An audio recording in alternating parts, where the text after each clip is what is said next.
question is, do you agree that Scotland should be an independent country? For me, the principle that we work best when we work together. Well, they didn't. Very serious. The referendum. It seems to me that they're not dealing with the issues. Hi, the Scottish Independence Podcast is your chance to hear some different views on what the independence referendum means for Scotland.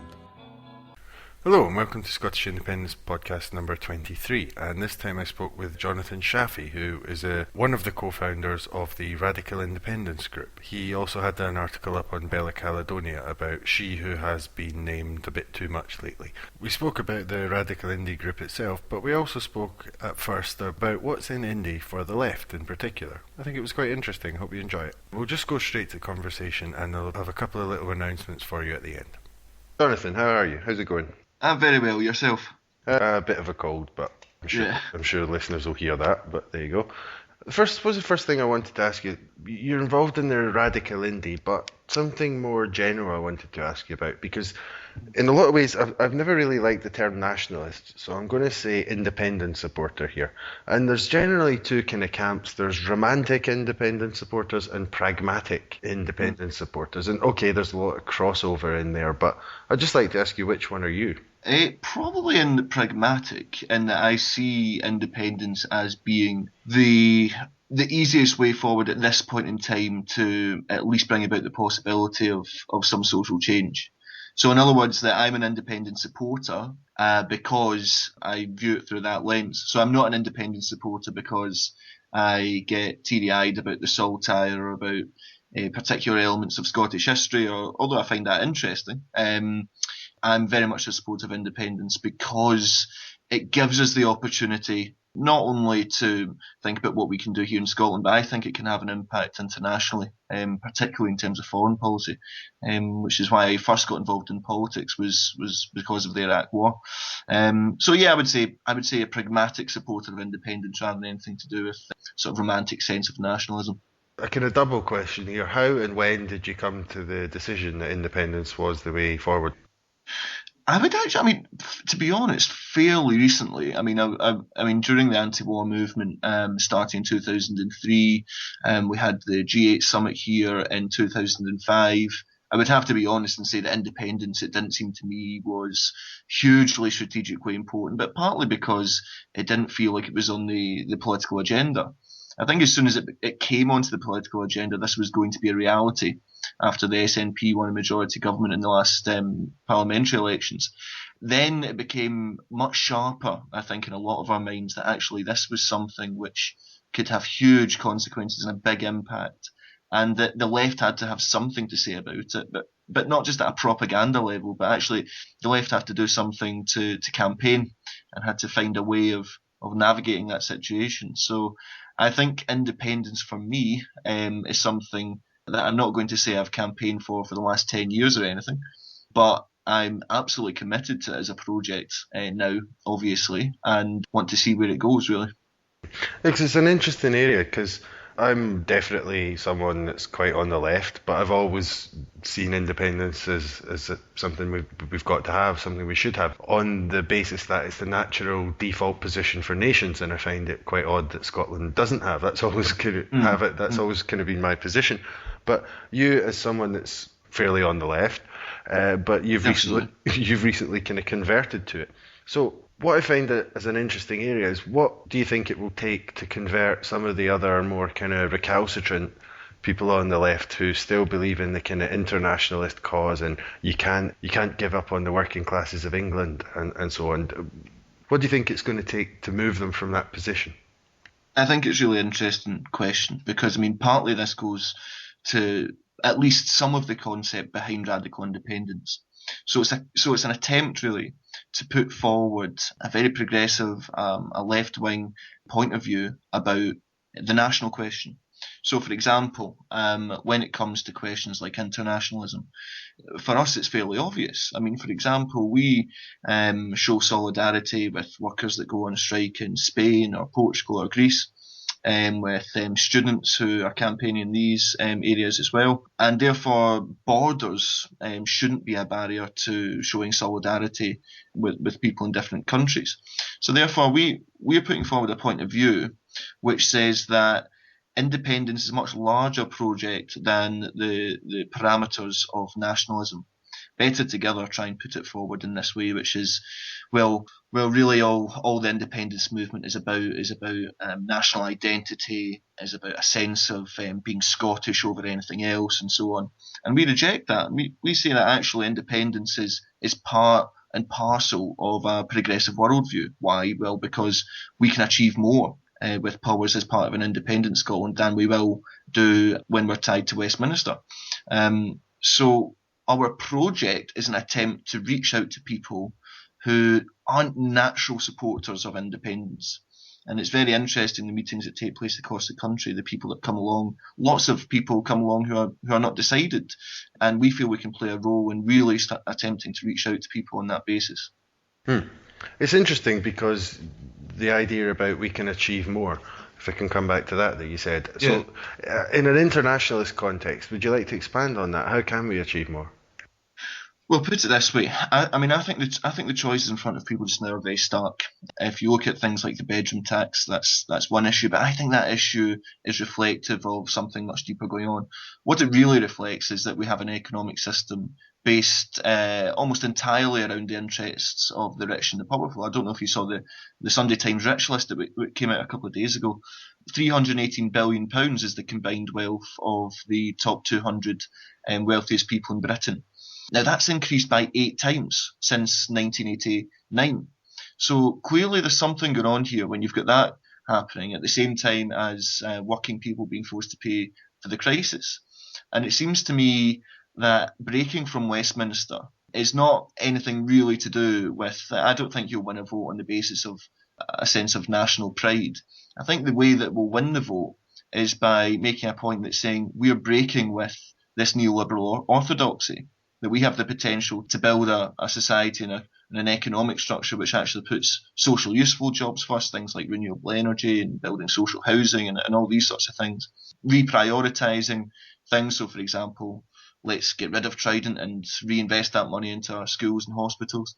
These are the sorts of things that I think are very popular with people. And if they are connected with independence and with the independence movement, it seems to me that independence can be a project, yes, about Scotland, but which can also send a message to not just people in England, but I think internationally, that peace and investment are better than austerity and war. So there's an aspirational aspect to it as well. Yeah, I think as well as there being that aspirational aspect, I do think that there is a degree to which we need to think about how people are going to be economically secure. I mean, if you look at the number of people using food banks, for example, it's almost doubled in the last year. It's not just tens of thousands, but hundreds of thousands of people now resorting to that.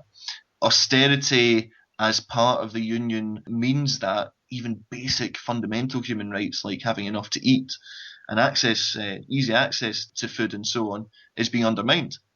There has to be a question asked, why is it that in a country with so much wealth, we have so much poverty? I mean, this is really what happens when you have a free market capital system.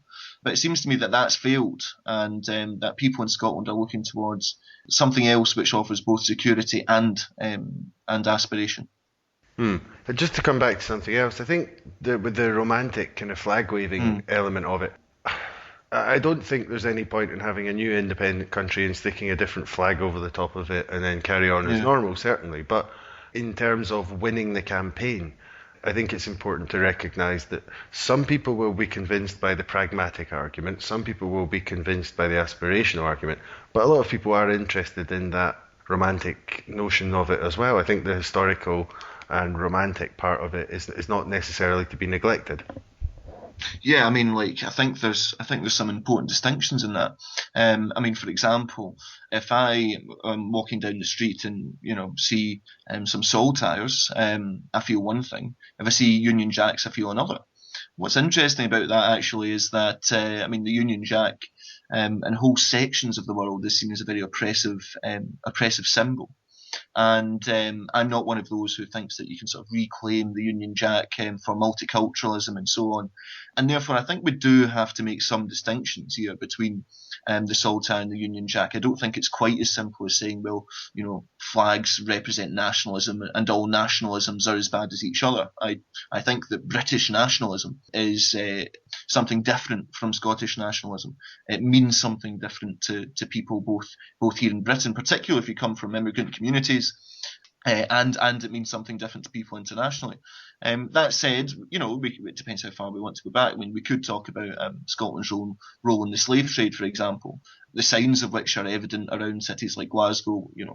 When you see things like Jamaica Street and this sort of thing. I don't think it's something which you can just gloss over. I think we do have to look at aspects of Scotland's history.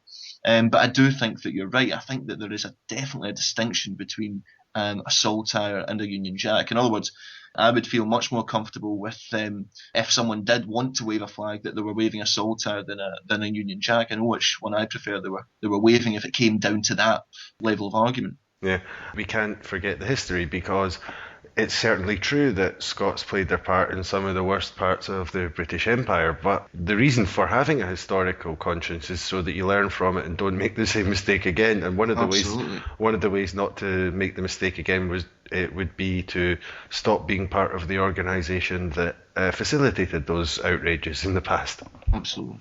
Yeah. Absolutely. I mean, one of the things that's quite interesting about that is I think that if you look at social attitude surveys and opinion polls and that sort of thing, what's very interesting is that people's views are, generally speaking, to the left of the political spectrum. Now, often people's views aren't being connected up with political power, but it's clear to me that what we have in Scotland today is we do have a sense. I think we're a very outward-looking country. I think that we have. If you want to talk about traditions, one of the best traditions we have in Scotland is that of the trade union and the labour movement. We have a great history of fighting against fascism. If you look at some of the examples from cities like Dundee, for example, I think it's very interesting, by the way, as well, is if you look at some of the recent demonstrations against austerity. Just taking Dundee, actually, they had 10,000 people marching in the city in November 30th, which was, of course, a day of big strike action. It's very interesting that number is almost about 10% of the entire population coming out that day. It's clear to me that really there is a history which we can seek to bring to the fore around the principles of justice, of trade unionism, and of that sort of thing. And I think Scotland can play a big role in that, really. The trade unions is an interesting part as well. Quite a few of them are beginning to swing round behind independence as well, instead of the traditional working class solidarity on all of the island idea. I mean, what do you think of that? Are you happy obviously you're happy some of the unions are swinging round, but do you think all of them will in a block group, or do you think there's still going to be divisions there? I think it's going to be difficult. I think that I do think the unions find themselves in a difficult position, because obviously they're representing people who have all sorts of views about the referendum.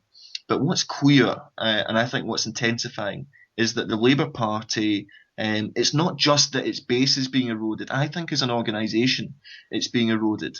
And in many ways, unfortunately, I think the trade union movement, if it tails that erosion stemming from the Labour Party, then we can see quite serious consequences inside the unions. I mean, I think that independence and the movement for independence can actually play its role in rebuilding trade unions.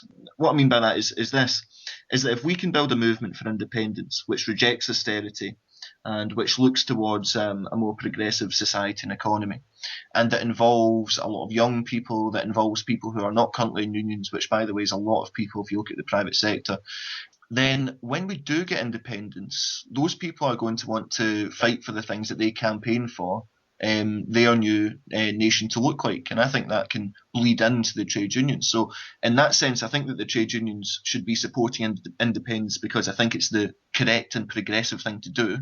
But I also think that they can gain from it in terms of membership, which is something I'd like to see. I'd like to see the trade unions becoming far more relevant to society at large. And I think that this is one way that we can start to think about doing that. The argument that we often hear that, well, you would be breaking up worker solidarity and all that sort of thing. This just doesn't stand up at all. We have the possibility of rebuilding the unions through this movement. And there's an interesting part about worker solidarity, that there seems to be a flaw in the argument that you could drive a bus through, and I just wanted to run it by you. Because if you believe